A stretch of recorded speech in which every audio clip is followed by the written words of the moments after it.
40 సంవత్సరాల పైన అయిపోయింది.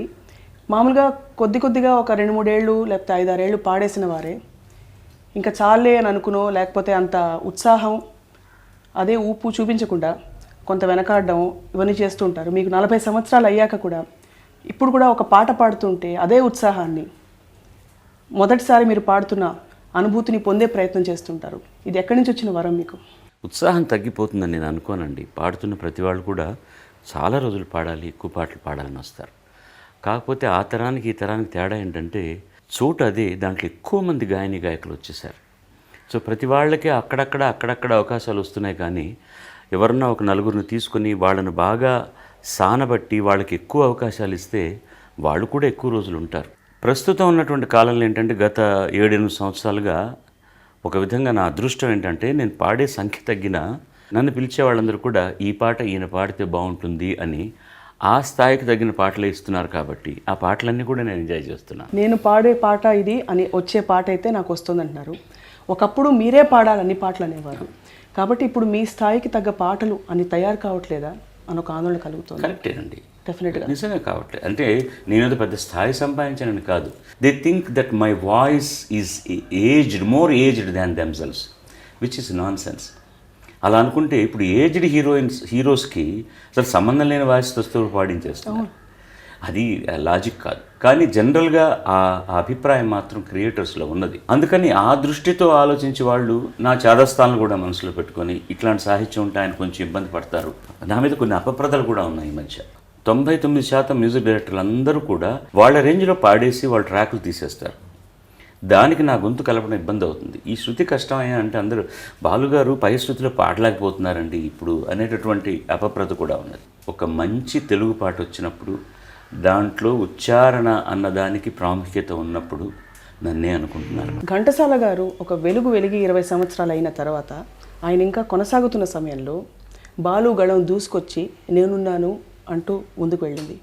బాలు గారి తర్వాత ఇప్పుడు నేనున్నాను అంటూ నిజంగా బలంగా ఉనికిని ఎస్టాబ్లిష్ చేసే గొంతులు కానీ పాఠాంతరం కానీ ఏమీ రావట్లేదు. దీనికి కారణం ఏంటి సార్? రావట్లేదంటే నేను ఒప్పుకోనండి. ఎందుకంటే మంచి టాలెంట్ లేకపోలేదండి, ఉంది. కానీ వాళ్ళలో ఉన్న ప్రతిభను జనం గుర్తించేటటువంటి అవకాశాలు వాళ్ళకి రావట్లేదు. కాబట్టి మనం ఐడెంటిఫై చేయలేకపోతున్నామేమో. ఎక్కువగా నా కార్యక్రమంలో పాడి వెలుపలికి వచ్చి సక్సెస్ అయినటువంటి శ్రీకృష్ణ అని ఒక అబ్బాయి ఉన్నాడు. నా కచేరీలో కూడా పాడుతుంటారు. నా దృష్టిలో అతనికి మంచి సింగర్ కావాల్సిన పారామీటర్స్ అన్నీ ఉన్నాయి. కానీ అతనికి ఎక్స్పోజర్ కావాలి బాగా. ఒక నిర్వచనం ప్లేబ్యాక్ సింగర్కి అన్నది గతంలో ఉన్నదానికి ఇప్పటికీ కూడా చాలా మార్పు వచ్చింది. ఉదాహరణకి లతా మంగేష్కర్ గారిని ఒక అబ్బాయిని గురించి అడిగాను, ఏమ్మా మీరు కూడా మరాఠా నుంచి వచ్చిన వారే కదా, అబ్బాయి ఇంత బాగా పాడుతున్నారు, ఆయనకి ఎక్కువ అవకాశాలు ఎందుకు రావట్లేదు చెప్పగలరా అంటే, బాలు వాడికి థియరీ చాలా బాగా తెలుసు, బాగా పాడతాడు. కానీ సినిమాకంటూ వాయిస్కి ఒక నిర్వచనం ఉంది. సినిమా చూస్తున్నప్పుడు అది వేరే ఎవరో పాడుతున్నారు అన్నట్టు ఉండకూడదు. ఎవరి మొహం కనపడ్డా దానికని మిమిక్రీ చేయాల్సిన అవసరం లేదు. కొన్ని గాత్రాలు అలా నప్పుతాయి. అదే కాకుండా స్క్రీన్ నిండా బొమ్మ కనబడ్డప్పుడు సెంటర్ ఆఫ్ ది స్క్రీన్ నుంచి వాయిస్ వస్తున్నట్టు ఉండాలి. వీడు పాడుతుంటే ఏదో కార్నర్ నుంచి వస్తుంది అని అన్నారు ఆవిడ. ఇంతకంటే ఒక వాయిస్కి నేను డెఫినేషన్ చెప్పలేను. మొన్న ఈవినింగ్ నేను ఒక తమిళ సినిమాకి రికార్డ్ చేస్తున్నాను. ఇప్పుడు మంచి ఫామ్లో ఉన్న ఒక మ్యూజిక్ డైరెక్టర్, మంచి సిచ్యువేషన్, ఒక చిన్న పెయిన్ ఉంది, హీరో అమ్మాయి వదిలేసిందని పాడడం అదేం పెద్ద గొప్ప సందర్భంగా సినిమాల్లో వచ్చేది. కానీ పాటలో మంచి సాహిత్యం ఉంది, మంచి మెలడీ ఉంది. అది ఎమోట్ అయి పాడుతుంటే, సార్ ఎమోషన్ నక్కర్లేదు సార్, ప్లెయిన్గా పాడేయండి అన్నారు. ఇంకెందుకు ప్లేబ్యాక్ సింగింగ్ అంటే కాల పరిణామంలో ఎన్ని మార్పులు వచ్చాయో. గతంలో మామూలుగా పాడితే కాస్త ఇన్వాల్వ్ కావాలండి, ఎక్స్ప్రెషన్ కావాలి. మీరు ఇంకో పాత్రకు పాడుతున్నారు కదా, కొంచెం ఆ మూడ్లోకి వెళ్ళండి అనేవాడు. సినిమాలో 6 పాటలు ఉంటే ఒక హీరోకి 6 చేత పాడించాల్సిన అవసరం ఉందో నాకు అర్థం కాదు. అంటే చాలామందికి మనం అవకాశాలు ఇచ్చేస్తున్నామన్నా. కొంతమంది మ్యూజిక్ డైరెక్టర్లు స్టేజ్ మీద చెప్తున్నారు, ఇప్పటికి 100 మందికి నేను అవకాశాలు ఇచ్చానని. 100 మందిలో ఎంతమంది నిలబడ్డారు? మన ఇండియన్ ఐడల్ జరిగింది కదండి, శ్రీరామ్ వచ్చాడు, మనం అందరం చాలా గర్విస్తున్నాం. అంతకుముందు 2 కుర్రవాళ్ళు ఫైనల్స్ వరకు వచ్చి వెళ్ళిపోయారు. వాళ్లకు కూడా ఆ యుఫోరియా క్రియేట్ చేశారు. చాలా ప్రామిసులు అన్నీ చేశారు. ఇవాళ ఎన్ని పాటలు పాడారు బాంబేలో వాళ్ళు. అక్కడే మా గురువు గారి ప్రత్యేకత. నేను అందరి దగ్గరికి వెళ్ళినప్పుడు అందరూ చాలా బాగా పాడుతున్నావు కానీ వాయిస్ ఇంకా మెచ్యూర్ కావాలి అన్నారు, ఏవేవో కారణాలు చెప్పారు, కానీ నాకు ఎవ్వరూ అవకాశాలు ఇవ్వలేదు. ఈయన దగ్గరికి నేను వెళ్ళనే లేదు. నేను ఎక్కడో స్టేజ్లో పాడుతుంటే విని ఫస్ట్ సినిమాలో పాడతావా అన్నారు. అని ఆయన అన్నమాట ఒకటి, నువ్వు డిసిప్లిన్డ్గా ఉంటే మినిమం 40 years నువ్వు గొప్ప సింగర్ అవుతావు అన్నారు. అప్పుడు నేను చాలా సాదా సీదా సింగర్ని. ఆయన ఏం చూశాడు ఏంటో ఆ దీర్ఘదృష్టి నాకు అర్థం కాదు. ఆయన నన్ను చిటికిన వేలు పట్టుకొని నడిపించిన విధానం, ప్రతి ఒక్కరికి మళ్ళీ తను పరిచయం చేసి, ఆయన అవకాశాల కోసం ఎంతమంది దగ్గరికి వెళ్ళాడో నాకు తెలియదు. He took me to every music director. ఈ అబ్బాయి పాడుతున్నాడు సార్, నేను అవకాశం ఇచ్చాను అంటే అది నేను ఇచ్చాను కాబట్టి యూ కెన్ ట్రై. అలా ఒక మంచి టాలెంట్ని అనుకున్న వాళ్ళని తీసుకుని వాళ్ళకి ఎక్కువ అవకాశాలు ఇచ్చి వాళ్ళకి నేర్పించి వాళ్ళను తీర్చిదిద్దడం అనేటటువంటిది జరగట్లేదు ఇప్పుడు. సార్ ఇప్పుడు కూడా మీరు తొలినాళ్ళు గుర్తు చేసుకుంటూ ఉంటారా? మీ 100% బిగినింగ్ డేస్ పాటలు వింటుంటే నాకు చాలా చికాకేస్తుంది. ఇలా పాడినా కూడా ఈ పరిశ్రమ భరించి నాకు ఎందుకు అవకాశాలు ఇచ్చింది? అది కనుక ఇవ్వకపోతే నన్ను నేను కరెక్ట్ చేసుకోవడానికి చాలా అవకాశాలు తక్కువ వచ్చేది. మీరు సుశీల గారు పాడుతున్నప్పుడు ఇప్పుడు చూడండి, చా వచ్చినప్పుడు ఆవిడ ఈ దవడ ఎక్కువగా మూవ్ చేస్తారు, జా అంటారు ఎక్కువగా. ఇవన్నీ ఆవిడ అనుభవంలో తెలుసుకున్నటువంటి పాఠాలన్నమాట. ఒక అక్షరానికి ఎంత త్రో ఇస్తే రికార్డ్ అవుతుందని. ఇప్పుడు పాడుతున్న పిల్లలందరూ నాజుగ్గా పాడుతూ ఇకారానికి ఏకారానికి తేడా తెలియదు. అది చెలిమి అన్నా కూడా చిలిమి అన్నట్టే వినపడుతుంటుంది. బికాస్ ది ఫ్రీక్వెన్సీ, నోరారా పాడడం ఫ్యాషన్ కాదని అనుకుంటున్నారు, ప్రూనింగ్ అని. ఇవన్నీ కూడా నేను వీళ్ళని చూసి నేర్చుకున్నాను. అదొక దౌర్భాగ్యం వీళ్ళకి దొరకపోవడం పిల్లలకి. పాడుతున్న వాళ్ళిద్దరు కొత్త వాళ్ళే, మ్యూజిక్ డైరెక్టర్ కొత్తవాడే, చెప్పేవాడు కొత్తవాడే, ఏం దొరుకుతుంది వాళ్ళకి? పాటను కూడా ఇప్పుడు ఏం చేస్తున్నానంటే, నాకు ముందు కొంచెం సాహిత్యం పంపించండి, పాట క్యాసెట్ పంపించండి అని అడుగుతున్నాను. కారణం ఏంటంటే, ఒకటి అపభ్రంశమైన పాటలు పాడడం ఇష్టం లేక, 2 నేను పాడలేని శృతిలో చేసి ఉంటారేమో అన్న దృష్టితో. అపభ్రంశం అంటే మీ దృష్టిలో? నా దృష్టిలో గ్రామర్ తెలియకుండా మిడిమిడి జ్ఞానంతో మాటలు రాయడం అనేటటువంటి, అసలు సందర్భం లేకుండా ఎవరో పెద్దవాళ్ళు రాసిన కొన్ని పడికట్టు మాటలు పెట్టుకుని ఇరికించేయడం అనమాట. అలాగా. 2వది కావాలనే బూతు రాసుకోవడం. సుందరరామమూర్తి గారు రాసినటువంటి అన్ని బూతుపాటలు ప్రపంచంలో ఎవరు రాయలేరు. ఆయన రాసినంత అందంగా బూతుపాట ఎవరు రాయలేరు. మోహన్ బాబుకు నా మీద కోపం, అందుకని అతని సినిమాలో కూడా కొన్ని పాటలు నేను పాడను అని చెప్పడానికి. అతడు నాకు చాలా ఆత్మీయ మిత్రుడు. ఇది రాఘవేంద్రరావుతో అన్నప్పుడు చాలా నన్ను ప్రెషరైజ్ చేశాడు. నన్ను క్షమించి రాఘవ, ఈ మాట ఉన్నందువల్ల, ఈ పాట వల్ల నీ సినిమాకు చాలా అడ్వాంటేజ్ ఉందంటే తప్పకుండా నువ్వు ఉంచుకోవాలి, కానీ నేను మాత్రం పాడలేని పాట వదిలేను. చాలా కోపడ్డాడు. సరే ఇంకెవరి చేత పాడించారు? ఎగ్జాక్ట్లీ ఆ లైనే సెన్సార్ చేశారు. లైనే censor, whatever I said it. అంటే నేనేదో ఈ ప్రక్షాళన చేస్తున్నాను కాదు. ఫస్ట్ ఆఫ్ ఆల్ నాకు నచ్చంది నేను చేయనంటే చేయనంతే. రామకృష్ణ గారు కూడా అప్పుడే he was singing, and in fact Ghantasala గారి వాయిస్ టింబర్కి పోలిన వలే ఉండేదని అనేవారు. సో అప్పట్లో మీరు ఎలా ఫీల్ అయ్యారు? అంటే ఎలా ఉండేది? మీరు ఒక కొత్త ఫ్రెష్ వాయిస్, యంగ్ వాయిస్. నాకు బాగా జూనియర్ మా రామకృష్ణ. తను వచ్చిన కొత్తలో నాకు బాగా అవకాశాలు తగ్గిపోయాయి. ఎందుకంటే ఇంట్రడ్యూస్ చేసింది నాగేశ్వరరావు గారి సినిమాలు. నాగేశ్వరరావు గారికి పాడుతున్నారు, నాగేశ్వరరావు గారికి పాడుతున్నారు కాబట్టి రామారావు గారు పాడించారు. అలాగే ఇంకా ఆయన బాగా సపోర్ట్ చేసిన ఆర్టిస్టులు కృష్ణరాజు గారు, శోభన్ బాబు గారు. సో అప్పుడున్న 4 పెద్ద ఆర్టిస్టులకు ఆయన పాడడం మొదలెట్టారు. అప్పటికి నేను 1, 2 నాగేశ్వరరావు గారు, రామారావు గారు పాడాను, కానీ విరివిగా పాడలే. బట్ శోభన్ బాబు గారికి, కృష్ణరాజు గారికి నేనే పాడుతున్నాను రెగ్యులర్గా. అవి టోటల్గా పోయింది నాకు. ఒక్క కృష్ణ గారే నన్ను అంటి పెట్టుకున్నది అనమాట, ఒక కృష్ణ గారు. So there was a lot of dip in my number of songs. కేవలం కామెడీ సాంగ్స్, కృష్ణ గారి పాటలకు మాత్రమే పరిమితం అయ్యాను. ఒక విషయం మాత్రం చెప్పాల్సింది ఏంటంటే, కృష్ణ గారి గురించి చెప్పాలండి. One day he called me and మీరు ఇబ్బంది పడుతున్నారని అడిగారు. ఎవరండి, ఏ ఆర్టిస్ట్ అడగరు అలాగా. మీరు పాటలు తక్కువైపోయాయని ఇబ్బంది పడుతున్నారా అన్నారు. లేదండి, ఏం లేదు, నాకు ఎలాగో 4-5 సినిమాలు ప్రతి సంవత్సరం ఉంటాయి బాలుగారు, నా పాటలన్నీ మీరే పాడతారు, బట్ ఒక చిన్న రిక్వెస్ట్, అది కూడా కండిషన్ అనలే, చిన్న ఏంటి సార్, నాకు పాడిన తర్వాత మిగతా హీరోల సినిమాల్లో కూడా మిమ్మల్ని పాడమంటే ఆ సినిమాల్లో కమెడియన్స్కి పాడకండి అన్నారు. న్యాయం కదా అది కూడా. అంటే అవతల వాళ్ళ సినిమాల్లో ఒక కమెడియన్ వాయిస్ ఈ హీరోకి ఉపయోగిస్తున్నారు టాప్ హీరో అందులో రాకూడదు, కానీ అది కూడా నేను చేయలేకపోయాను. అలాగే పాడాను, నేను రాజ్బాబు పాడాను, రామలింగి గారికి పాడాను, సత్యనారాయణ గారికి పాడాను, అందరికీ పాడాను. నేను ఎక్కువగా పాడుతున్న రోజుల్లో ఇంకెవరిని రానివ్వట్లేదు బాలసుబ్రహ్మణ్యం అని మాట్లాడిన చాలా ఉన్నాయి. బంటు దగ్గర నుంచి మహారాజు వరకు బాలసుబ్రహ్మణ్యం అని ఇంకెవరు లేరా అన్నారు. కొంతమంది క్యారెక్టర్ ఆర్టిస్టులకు పాటే గాయకులు కూడా వేదిక మీద నన్ను తూర్పారు పట్టారు. నేను దాని గురించి అసలు ఏమీ ఆలోచించలేదు. అదే జనం ఇవాళ ఏమిటండి బాలసుబ్రహ్మణ్యం గారి పాటలు తక్కువైపోయాయి అని అంటున్నారు. దీనికి సంబరపడిపోయింది లేదు. The thing is you are needed, you will be definitely given an chance. ఈ ఇండస్ట్రీలో ఎవరికి ఫేవర్స్ చేయరండి, ఎవరు ఫేవర్స్ చేయరు. మీతో పని ఉంటే మీ సర్వీసెస్ ఉపయోగించుకుంటారు. అది అలాగే నాకు తమిళ్లో కూడా జరిగిందండి. తమిళ్లో నేను స్టార్ట్ చేసిన within 2 years I was almost number 1 singer. ఒక్క ఎంజీఆర్ గారు నాకు అవకాశం ఇచ్చిన తర్వాత నా ప్రభ చాలా పెరిగింది. అలాగే ఎంజీఆర్ గారు యేసుదాస్ గారికి ఒక పాట ఇవ్వగానే ఇంకా ఎవరు అసలు నా మొహమే చూడలేదు. And again I don't know what had happened. Again I have gained my own market and I have become number 1 singer. ఇక్కడ 1-2 అనేది ఏం లేదు. ఎవరు ఎక్కువ నెంబర్ పాటలు పాడితే వాడు నెంబర్ 1 అనుకుంటే నేను ఎక్కువ పాటలు పాడాను. దీంట్లో జరిగిన నష్టం ఏంటంటే నా వ్యక్తిగత జీవితాన్ని చాలా పోగొట్టుకున్నాను. I lost my personal life. నా పిల్లలు ఎదగడం నేను చూడలేదు, ఇంట్లో ఏం జరుగుతుందో తెలియదు. నా భార్య చాలా చిన్న వయసులో నన్ను నమ్ముకొని వచ్చేసింది. ఆ అమ్మాయి గురించి నేను ఏమీ ఆలోచించలేదు. ఈ సంసారం ఎలా మోసిందో అప్పుడే నా చెల్లెళ్ళందరూ ఇంటికి వచ్చారు. వాళ్ళ చదువులు అంతా తనే చూసింది, వాళ్ళ పెళ్ళిళ్ళంతా మేమే చేసాం. ఆ రేస్లో ఎలా పరిగెత్తానో నాకు తెలియదు. సో ప్రతి వరం వెన పక్కనే ఒక శాపం కూడా ఉంటుందనడానికి ఇదే కారణం. సార్, ఇంకొక చాలా కీలకమైన ప్రశ్న అడిగే లోపు, తొలినాళ్లలో మీరు పాడిన ఒక పాటని మీరు ఏమైనా గుర్తు చేసుకోగలుగుతారా? నాకు చాలా పాటలు గుర్తున్నాయి. నా మొదటి పాట గుర్తుంది, రెండో పాట గుర్తుంది, ఈ మధ్య పాడిన గుర్తుండకపోవచ్చు బహుశా. అవి చాలా పాటలు గుర్తున్నాయి.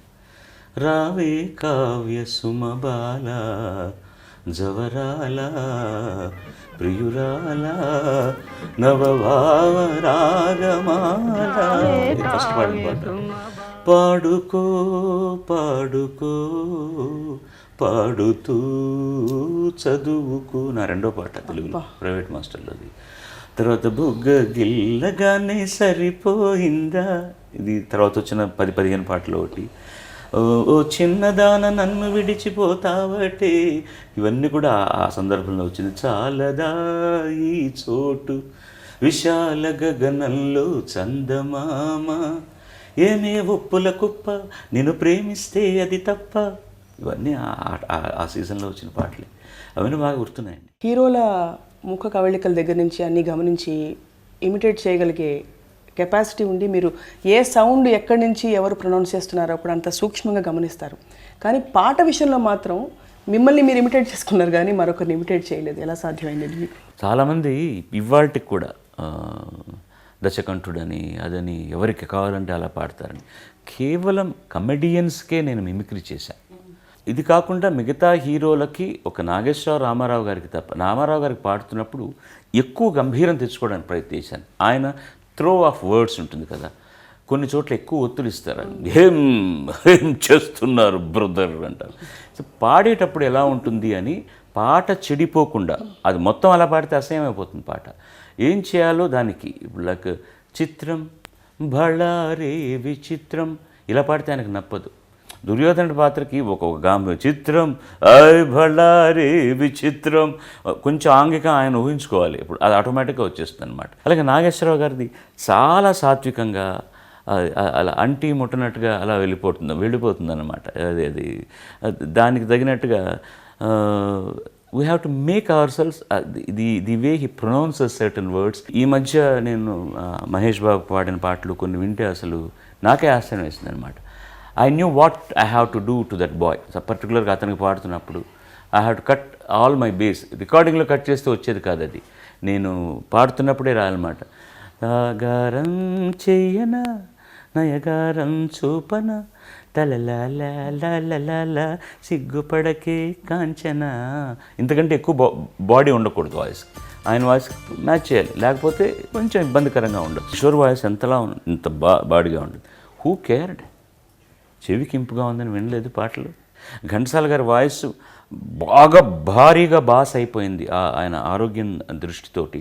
ఇప్పుడు మీరు వినండి, తేట తేట తెలుగులా, చాలా లోగా ఉంటుంది వాయిస్, ఎక్కువగా బ్రెత్లెస్గా వినపడతారు ఘంటసాల.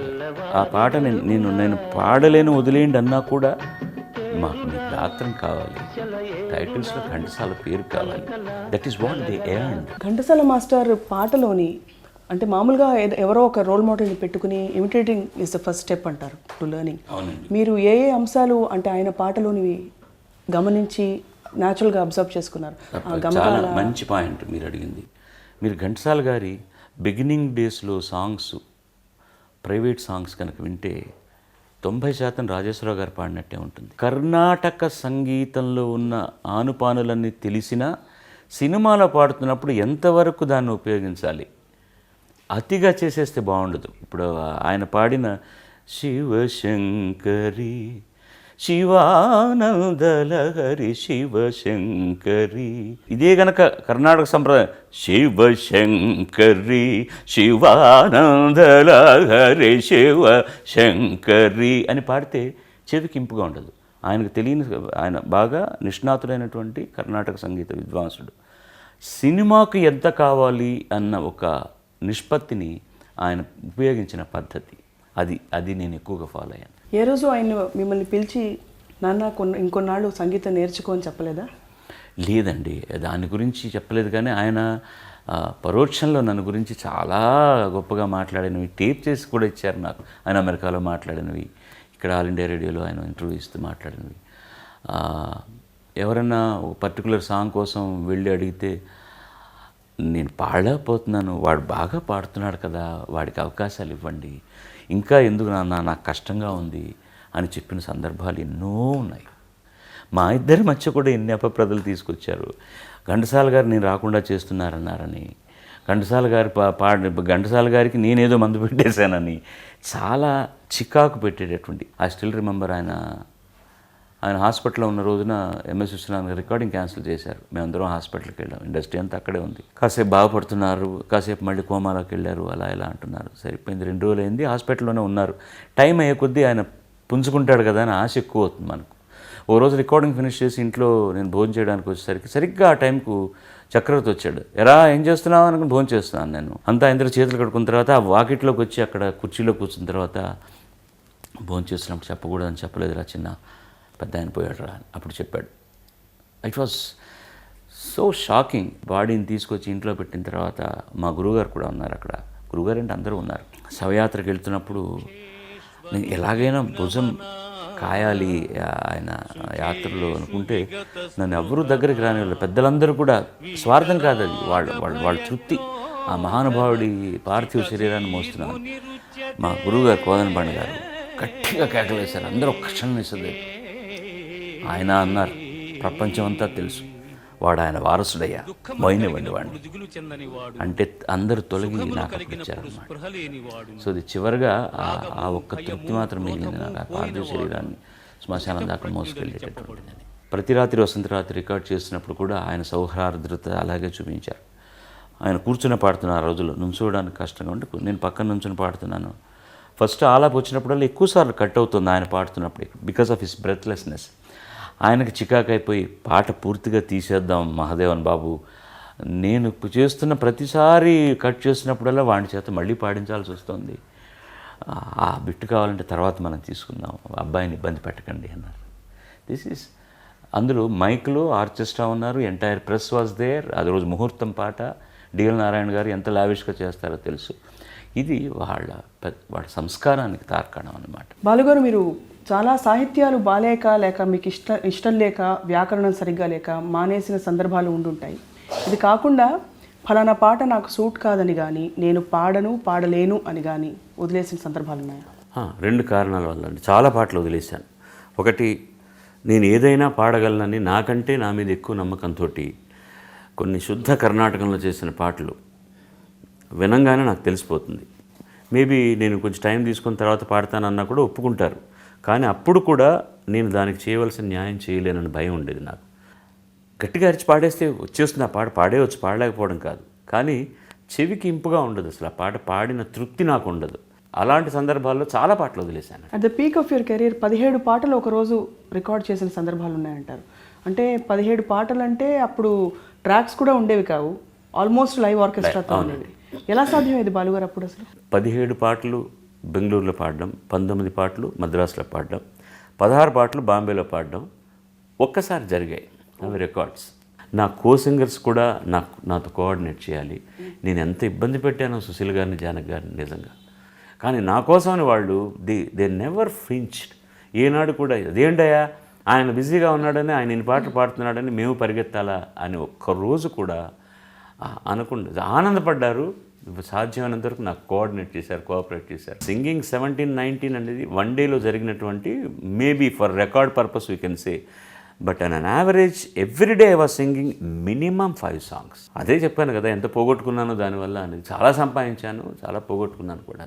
బాలు పాడగలడు అన్న దృష్టితోటే ఎన్నో విన్యాసాలు చేసి పాటలు కంపోజ్ చేశారు మ్యూజిక్ డైరెక్టర్. ఆత్రేయ గారు అయితే ఇంక వేరే ఎవరైనా పాడుతుంటే ఆయన ఇలాగే అనేవాడు, వాడేడ్రా అనేది ఫస్ట్ క్వశ్చన్, వాడేమయ్యాడ్రా అనేవాడు ఆయన.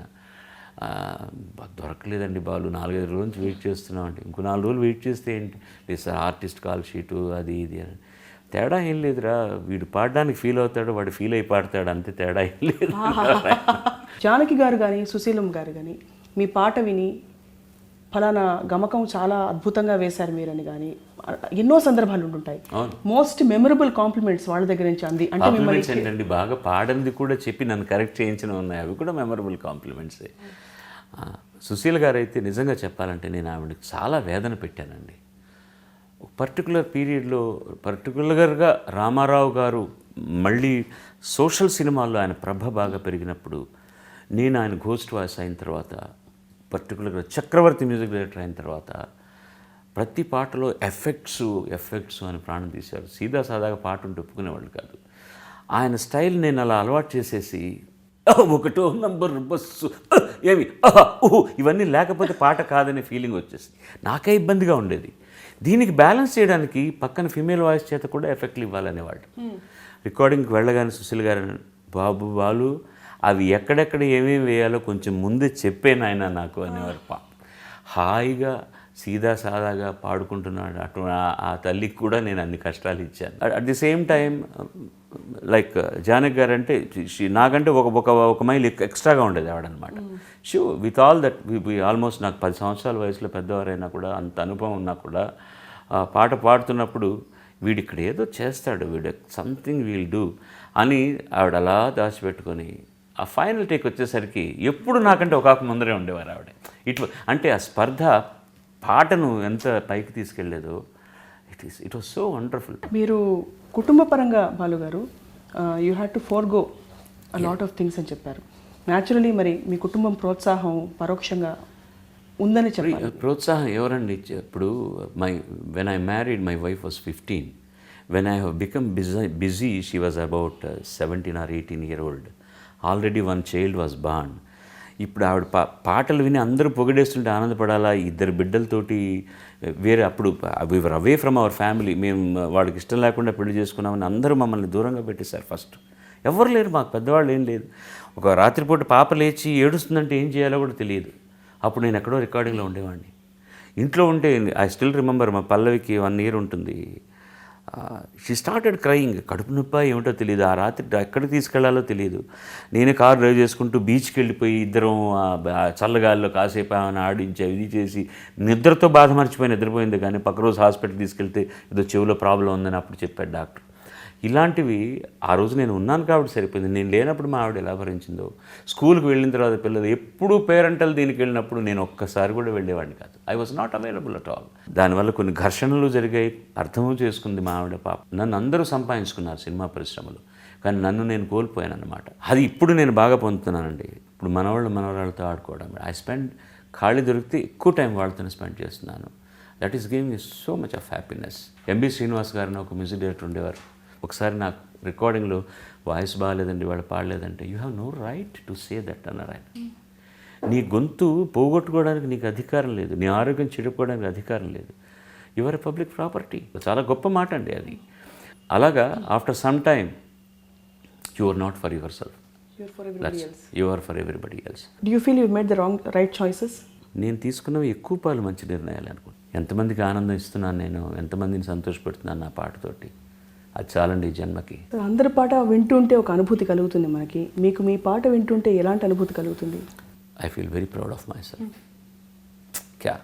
క్యా బాత్ హై అనిపిస్తుంది అనమాట. ఎంత బాగా పాడానా, ఎంత ఎంత అనుభవించి పాడాను అక్కడ, ఎంత చక్కగా ప్రొనౌన్స్ చేశాను, ఎంత బాగా పాడాను. నేను చాలా యూనిక్ సింగర్ని. చాలా విషయాల్లో చూసుకుంటే నాకు తెలియకుండానే నేను ఎలా పాడానో నాకే తెలియదు. మీ గొంతు it doesn't belong to you, it belongs to people around, ప్రపంచానికి చెందినది అని చాలామంది చెప్పారు. అవునండి. మీరు మీ వాయిస్ నాడ్యూల్స్ అప్పుడు డెవలప్ అయినప్పుడు గొంతు పోగొట్టుకున్న ఆ 3 నెలల సమయం నరకం చూసుంటారు కదా వాళ్ళందరూ. 2 విధాల నరకం చూశాను. ఒకటి గీతాంజలి సినిమా మలయాళంలోకి డబ్ చేస్తున్నారు, తెలుగులోకి డబ్ చేస్తున్నారు. ఆ పాట రికార్డింగ్, ఓ పాపాలాలి జన్మకే లాలి, ఈ పాట మలయాళంలో తమిళ్లో పాడుతున్నాను. ఓ పాపాలాలి అలాగే ఉంది. ఓ పాపాల్ గొంతు పోతుంది. టేక్ కట్ సర్దుకుంటాం, కాస్త మంచిలు తాగుతాం, మొదలెడతాం. ఓ పాపాలాలి ఒకచోట కాబట్టి ఒకచోట విసుగుతుంది అనమాట. ఏదైనా ఉంటే విసిరి కొట్టాలంత కోపం వస్తుంది. ఇలా 4 రోజులు జరిగిన తర్వాత then I went to the doctor. Medication తీసుకున్నాను, వాయిస్ టెస్ట్ తీసుకున్నాను, 4 రోజులు ఉన్నాను, బాగానే ఉంది. 5 రోజు వెళ్ళాను, but same thing, same result. ఇది ఒక నరకం. అయితే రెండో నరకం అని చెప్పాను ఏంటంటే, ఇంట్లో వాళ్ళందరూ ఎవరో ఏదో చేసేసారు, ఏదో మందు చేశారు, ఏదో చేతపడి చేశారు, లేకపోతే మా ఆయనకి ఎందుకు ఇలా అవుతుంది, మా అబ్బాయికి ఎందుకు ఇలా అవుతుంది. పూజలు పునస్కారాలు చెప్పడానికి వీల్లేదు. కొన్నిట్లో నేను కూర్చోవాలి, పూజ చేయాలి.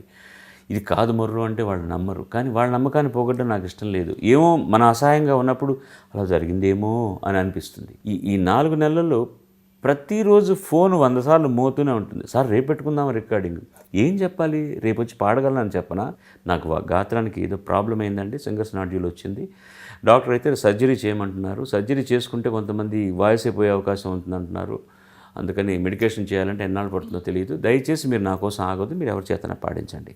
అలా పాడించుకున్న వాళ్ళు ఉన్నారు, 3 నెలలు వెయిట్ చేసిన వాళ్ళు ఉన్నారు. అప్పుడు లతా మంగేష్కర్ గారు ఫోన్ చేశారు నాకు, ఎందుకు మాట్లాడి, బాలు ఇలా విన్నాను నేను, ఏమైంది నీ గొంతుకి అని. లేదమ్మా ఇలా నాడ్యూల్ వచ్చింది, ఏంటి ఆపరేషన్ చేసుకుంటున్నావా అంది. నేను డిసైడ్ చేసుకున్నానండి ఆపరేషన్ చేసుకోవాలని. దయచేసి చేసుకోవద్దు నాన్న, ఏదైనా చిన్న టిష్యూ పోయినా కూడా నీ గొంతు పోతుందిరా, ఎందుకు ఉందండి. సరేనమ్మా అలాగని ఫోన్ పెట్టాను. కానీ I decided upon, I went and had the surgery and the result is immediate. నాకు ఫస్ట్ మైకంలోంచి బయటికి రాగానే పోస్ట్ ఆపరేషన్ దిస్ థింగ్లో నాకు తొందరపడవాకండి, ఒక 2-3 రోజులు రెస్ట్ తీసుకోవాలండి, 1 నిమిషం ఉండండి సార్ అని. I just started singing. It was so comfortable. Usually ఆర్టిస్టులకి మనసు క్రియేటివ్గా ఉండేవారు అందరికి కూడా బ్యాలెన్స్ ఉండదు అంటారు. కానీ యువర్ ఎగ్జాక్ట్లీ ది ఆపోజిట్. ఎంత బ్యాలెన్స్డ్గా ఉండాలో అంత బ్యాలెన్స్డ్గా ఉంటూ, ఆపోజిట్ అంటే క్రియేటివిటీ లేదనే, క్రియేటివిటీ అలా ఉట్టిపడుతూ రెండింటినీ ఇలాగా సమతుల్యంలో ఎలా ఉంచుకున్నారు బాలుగారు? అది కొన్ని జన్మతో వచ్చే సంస్కారం అనుకుంటానండి. Maybe my father's jeans. తమాషా ఏంటంటే నా అంత కోపిష్టి ఎవరు లేరండి. అది ఎప్పుడూ కానీ చాలా కోపం వస్తుంది, but I always keep my cool. నేను నేర్చుకున్నదల్లా ఏంటంటే ఓర్పు మాత్రం జీవితంలో చాలా గొప్ప ఫలితాలను ఇస్తుందండి. ఎక్కడో ఒక చోట మాత్రం తప్పదు అనుకున్నప్పుడు కొన్ని నిర్ణయాలు తీసుకోక తప్పలేదు. ఒక రోజు నైట్ ఒక చిన్న ఇన్సిడెంట్ కోసమని రేపటి నుంచి నేను సత్యం గారికి పాడను అని డిసైడ్ చేసేసాను. Because of a very bad word he uttered. నన్ను కొడుకు అని పిలిచేవాడు. ఆ ఒక మాట అన్న తర్వాత నైట్ కార్ ఎక్కుతూ విఠల్ తోటి, విఠల్ ఇక మీద నేను సత్యం గారికి పాడను, దయచేసి కాల్ షీట్ ఇవ్వద్దు. రేపు పొద్దున ఆయనదే ఉందిరా రికార్డింగ్ అన్నాడు. రేపు పొద్దునేంటి, ఇక నా కెరియర్లో నేను సత్యానికి పాడను పాట అని వెళ్ళిపోయాను. మార్నింగ్ 7 o'clock రికార్డింగ్ థియేటర్కి వెళ్తూ విఠల్కి ఫోన్ చేశాడు. కొడుకు ఎన్నింటికి వస్తున్నాడు రికార్డింగ్కు? సార్ అదండి పక్కన పెడదామండి, మీకు పాడనని చెప్పమన్నాడు బాలు అన్నాడు. ఏమిటయా, ఏంటి అట్లా అంటున్నావు? ఇప్పుడు బాలు ఇంట్లో ఉన్నాడా అన్నాడు ఆయన. ఇంట్లో ఉన్నాడండి. సార్ నేను మాట్లాడతాను, ఫోన్ పెట్టేశాడు. నాకు ఫోన్ చేశారండి. హలో అంటే, కొడుకు నేను సత్యం మాట్లాడుతున్నాను. చెప్పండి సార్, చాలా మొదటిసారిగా. ఏంటయ్యా, ఏదో పొరపాటున ఏదో అని ఉండొచ్చు, నేను ఏదో ఇన్ఫ్లుయెన్స్లో ఉన్నాను, ఏదో మాట్లాడేశాను, అర్థం చేసుకోలేవా? సార్ చాలాసార్లు అర్థం చేసుకున్నాను సార్, కానీ నిన్న మీరు అన్న మాటలు మాత్రం నేను జీవితంలో మర్చిపోలేనంత ఇబ్బంది పెట్టే మాట్లాడారు మీరు. నేను మీతో కలిసి పని చేయలేను సార్, నేను క్షమించండి, మనం మంచి ఫ్రెండ్స్గా ఉండిపోదామని ఒక్క మాట అన్నాడు ఆయన. నా పాట ఏమైపోతుంది కొడుకు అన్నాడు. ఆ I could not take it. Sir phone పెట్టేయండి సార్, నేను హాఫ్ అన్ అవర్లో రికార్డింగ్ థియేటర్లో ఉంటానన్న. అంటే ఎంత people loved me and how much of respect the gave for my singing. అలాగే ఒకసారి మా గురుగారు కోదండపండు గారు 2 రోజుల నుంచి ఫోన్ చేస్తూనే ఉన్నారు, పలానా రోజు కాల్ షీట్ కావాలి. అడ్జస్ట్ చేయడానికి ఎంతెంతో ట్రై చేశాను, దొరకట్లేదు. నేను ఎంత భయపడిపోయాను, చికాకు పడ్డానంటే నా మెంటర్కే నేను కాల్ షీట్ ఇవ్వలేకపోతున్నానే, ఏం చేయాలి. ఆయన చాలా కోపడిపోతారు నన్ను ఇవ్వాలనుకున్నా. ఆయన ఎంత గట్టిగా నవ్వారంటే ఫోన్లో, నేను ఏది కావాలని కోరుకున్నానో అదే జరుగుతుంది, నాకు ఆనందం. నువ్వు నాకు కూడా దొరకనంత బిజీ అవ్వాలనుకున్నాను పంతులు అన్నారు ఆయన. సరే నువ్వు ఎప్పుడు ఇస్తావు చెప్పు కాల్ షీట్, అప్పుడు చేసుకుంటాను పాట. ఎవరు చెప్తారండి. అలాగా సౌహృదృతం అనేది ఒకానొక పరిస్థితుల్లో ఏదో కొన్ని దౌర్భాగ్యమైన కారణాల వల్ల కృష్ణ గారికి నేను పాడను అని ఒక నిర్ణయం తీసుకోవాల్సి వచ్చింది. ఒక 2 ఏళ్ళు పాడలేదు. I don't want to go in details about it, let us forget. కానీ ఇద్దరు మంచి మనసు ఉన్న వాళ్ళు కనుక ఒకరి కోసం ఒకరు తాపత్రయపెడితే ఏమవుతుందని ఆ ఇష్యూ 5 నిమిషాలు సాల్వ్ అయిపోయింది ఒకే ఒకసారి. That's all. We just met అంటే ఏమండి మనం చక్కగా పాటలు పాడుకుందామండి, రికార్డ్ చేసుకుందాం అని. సరే అయిపోయింది, ఫినిష్. ఇవన్నీ దృష్టిలో పెట్టుకొని చూసిన తర్వాత నాకు అనిపించింది అనమాట, అది ఓపిక, పేషెన్స్ మేక్స్ థింగ్స్ బెటర్. ఈ మధ్యకాలంలో బాగా వచ్చింది ఓపిక. ఎందుకంటే ఉన్నమాట చెప్పాలి, చాలా అస్తవ్యస్తమైనటువంటి నాలెడ్జ్తో ఉన్న మ్యూజిక్ డైరెక్టర్తో పనిచేయడం కష్టం. తెలిసిన వాడితో పనిచేయచ్చు, ఏమీ తెలియని వాడితో కూడా చేయొచ్చు అండి. ఏం తెలియని వాడు ఏం చేస్తాడంటే, సార్ నాకు తెలియకుండా ఏదో పాట చేశాను, మీ చేతిలో పెడుతున్నాను, దీన్ని అందంగా పాడివ్వండి అంటాడు. There ends the matter. ఈ మధ్యస్థంగా ఉంటారు చూడండి, వాడికి ఏం కావాలో తెలియదు, ఏం చెప్పాలో తెలియదు, పాట ఏ శృతిలో చేశాడో తెలియదు. ఆ చుట్టుపక్కల జనాలంతా కూర్చుంటారు కాబట్టి వాళ్ళు ఎదురుకుండా ఒక కితాబు సంపాదించుకోవడానికి సంబంధం లేని సలహాలు ఇస్తుంటారు. అలా కాదు ఇలా కాదు. అక్కడ అలాంటప్పుడు ఒకసారి వెళ్ళిపోవాలనిపిస్తుంది రికార్డింగ్లో. ఈ పాట నేను కనుక ఈ సందర్భంలో పాడితే నువ్వు అనుకున్నట్టు రావట్లేదు, నీకు చాలా భవిష్యత్తు ఉంటుంది, నువ్వు దాని మీద ఆధారపడి ఉన్నావు, నేను చెడిపేస్తాను కానీ నేను వెళ్ళిపోతానమ్మా, వేరే ఎవరి చేతన్నా పాడించుకో అని చెప్పి పరిగెత్తుకు వస్తారు వాళ్ళు. సార్ అని. వద్దులేమ్మా, నేను నిజంగా పాట పాడి చెడిపేస్తాను అని సైలెంట్గా వెళ్ళి కారులో కూర్చొని వెళ్ళిపోతాను. 44 ఏళ్ల సుదీర్ఘ ప్రస్థానంలో మీరు సంగీత దర్శకులుగా కూడా మారారు. కానీ అది కంటిన్యూ చేస్తుంటే బహుశా పాటల క్వాలిటీ అలా ప్రిజర్వ్ అయ్యేది. పాటల క్వాలిటీ నేను చేసినందువల్లే ప్రిజర్వ్ అయ్యేది కాదు. నేను మంచి పాటలు చేశాను, no second thought about it. నేను ఒక 45-50 సినిమాలకు మ్యూజిక్ చేశాను, అన్ని భాషల్లో కలిసి. నాకు స్వేచ్ఛ ఇస్తే నేను డెఫినెట్గా చేస్తాను, మంచి మ్యూజిక్ ఇస్తాను. హిట్ అవుతుందో కాదనేది ఎవరికి తెలియదు, ఏ పాట గురించి కూడా. బట్ నేను ఒక ఉదాత్తమైన సంగీతాన్ని ఇవ్వగలను మాత్రం 100% చెప్తాను. మీలోని స్పార్క్ని కోదండపాణి గారు గుర్తించి మీరు ఇలా రావాలని ఒక విజన్ తోటి మిమ్మల్ని ఎంకరేజ్ చేశారు. కానీ మీరు మీ కుటుంబ సభ్యుల్ని కూడా ఎంకరేజ్ చేయలేదని వారు ఎప్పుడైనా వచ్చుకున్న సందర్భాలు ఉన్నాయా? అంటే మా అబ్బాయి పాడతారని కానీ, మా చెల్లెలు పాడుతుందని కానీ మీరు చాలా సందర్భాల్లో చెప్పలేదు, చెప్పడానికి ఇష్టపడరని కూడా అంటుంటారు. అవునండి, మా ఆవిడ చాలాసార్లు బాధపడింది. మీరు వాళ్ళకి అవకాశాలు ఇవ్వకపోవచ్చు కానీ మీ మాట అంటే చెల్లుబడి అవుతుంది కదా, మీరు గట్టిగా చెప్పలేదని అప్పుడప్పుడు నొచ్చుకుంటుంటుంది అనమాట. నేను చెప్పేది ఒకటేనండి, వాళ్ళ మీద చాలా ప్రెషర్ ఆల్రెడీ ఉంది. పర్టికులర్గా మా అబ్బాయి మీద చాలా ప్రెషర్ ఉంటుంది. మేము 30 సంవత్సరాల తర్వాత పాడిన స్థాయికి వాళ్ళు ఇప్పుడే పాడాలి అని కోరుకుంటారు జనం. బాలసుబ్రహ్మణ్యం కొడుకు కదా అలా పాడేస్తారని. వాళ్ళు బిగినర్స్ అనే ఆలోచన ఉండదు. సో వాళ్ళు ఏది సంపాదించుకున్నా సొంతంగా వాళ్ళు సంపాదించుకుంటే ఆ కితాబు వాళ్ళకే దొరుకుతుంది. వాళ్ళు ఏదైనా పాడారు సంపాదించుకున్నారంటే కేవలం వాళ్ళ శక్తితోనే సంపాదించుకున్నారు తప్ప నేను ఎవ్వరికీ చెప్పలేదు. డబ్బు చూశారు, కీర్తి చూశారు, ప్రతిష్ఠ చూశారు, అన్నీ చూశాక ఇప్పుడు మీరు ఇంకా ఏదో ఒక పవర్ ప్రతి వారిని వెంబడిస్తుంది అంటూ ఉంటారు. కానీ మీకు ప్రస్తుతం మరొక ఆలోచన కానీ, మీ పందా మార్చాలని కానీ, రాజకీయాల్లోకి రావాలన్న ఆలోచన కానీ ఎప్పుడు రాలేదా? ఏనాడు కూడా? ఏనాడు లేదండి. నేను లాస్ట్ పాయింట్కి ముందు వస్తాను. రాజకీయాల్లో నాలాంటి వాడు పనికిరాడు ఫస్ట్ ఆఫ్ ఆల్. కాబట్టి నేను రాజకీయాలకు పనికిరాను, అది పక్కన పెట్టేద్దాం. నాకు వేరే ఏమీ లేదండి ఆశయాలు. ఎందుకంటే ఇంతవరకు కూడా నేను ప్లాన్డ్గా ఏదీ చేయలేదు. ఇంటికి రావడం, స్నానం చేసిన తర్వాత have my own drink and watch TV or ఒక మంచి పుస్తకం చదువుకోవడం, ఓ మంచి పాట వినడం, ఆయన నిద్రపోవడం. రాత్రి కారు దిగేటప్పుడు అడుగుతాను, రేపు వర్క్ ఏంటండి నా సెక్రటరీని. అప్పుడు కూడా రేపు ఏం పని ఉందని నేను అడగను.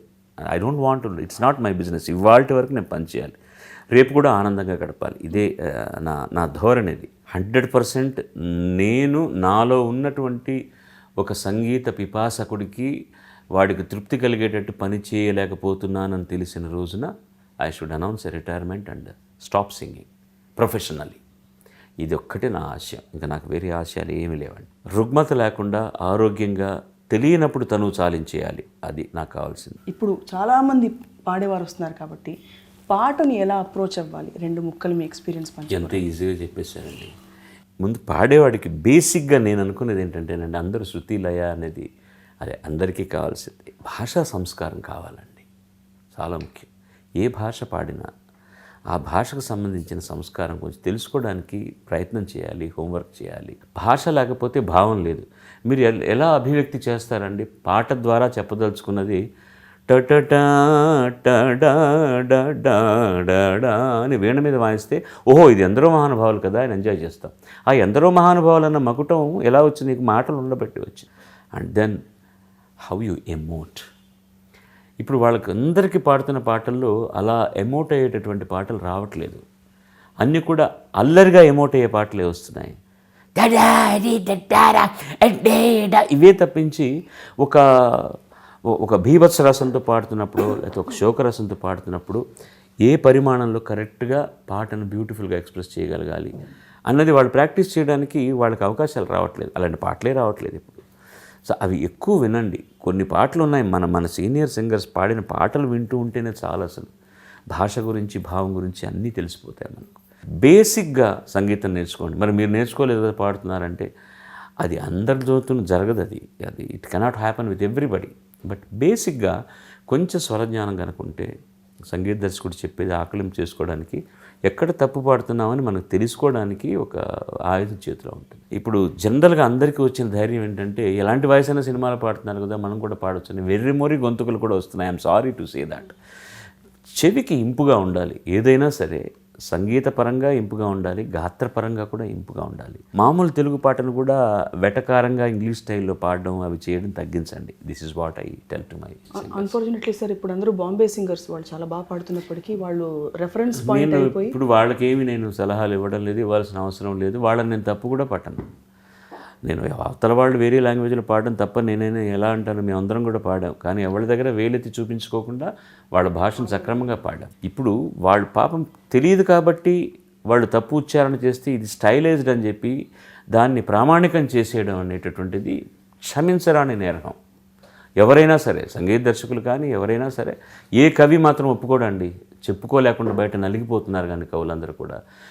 కొంతమంది సంగీత దర్శకులు నేను చెప్పేది ఏంటంటే వాళ్ళ చేత సక్రమంగా ఉచ్చారణ చేయించగలిగితే పాడించండి. శ్రేయా ఘోషాల్ ఉంది, చాలా మటుకు అమ్మాయి ఉచ్చారణ బాగుంటుంది. 90% అమ్మాయి తమిళ్ పాడినా ఏది పాడినా కూడా చాలా మటుకు ఉంటుంది. తాపత్రయపడుతుంది, నేర్చుకోవాలంటుంది. ఇప్పుడు Udit Narayana, you cannot correct him. అతని నేచర్ ఆఫ్ సింగింగ్ వేరే, పాపం ఆయన వాయిస్ వేరే. నేను ఆయన తప్పు ఎందుకు పడతాను? పాపం ఆయన హిందీ తప్పు పాడితే మన అన్నాలు కానీ అని తెలియదు. ఆయన తీసుకొచ్చి పాడిస్తున్నారు, ఆయనకు తెలిసినంతవరకు ప్రయత్నం చేస్తున్నారు. రాదు అని తెలిసి కూడా వాళ్ళ చేత పాడించే వాళ్ళని నేను తప్పు పడుతున్నాను కానీ సింగర్స్ పాటను. ఈ అవార్డులు ఇస్తున్నప్పుడు కూడా నాకు అదే అనిపిస్తుందండి. తమాషా ఏంటంటే ఎంత పంపకంలా అయిపోయిందని. ఇది నాకు అవార్డు రావాలని వెంపర్లాడటం కాదండి, నాకు రావాల్సినవన్నీ వచ్చాయి. ఇప్పుడు ఎవరేమనుకున్నా నాకు పర్వాలేదు. Best first director, best family director, best director అంటే అందరినీ వేదిక మీద కూర్చాలండి ఇలాగా. అలాగే best first actor, best acting ఇది యాక్షన్ హీరో, బెస్ట్ మరొక హీరో.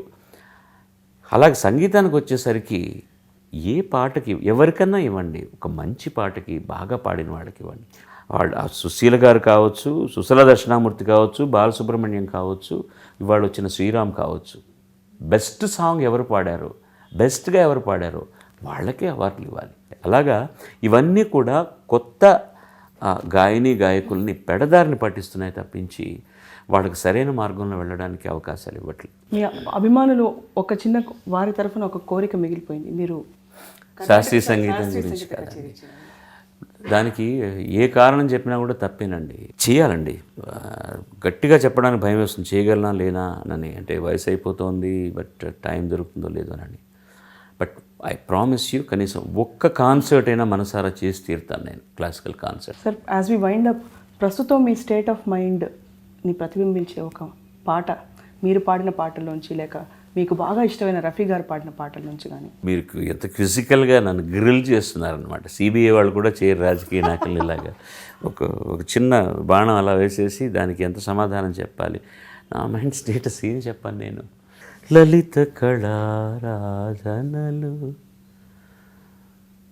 వెలిగే చిరుదివ్వెను నేను మధుర భారతి పద సన్నిధిలో, మధుర భారతి పద సన్నిధిలో ఒదిగి తొలి పువ్వును నేను, ఒదిగి తొలి పువ్వును నేను.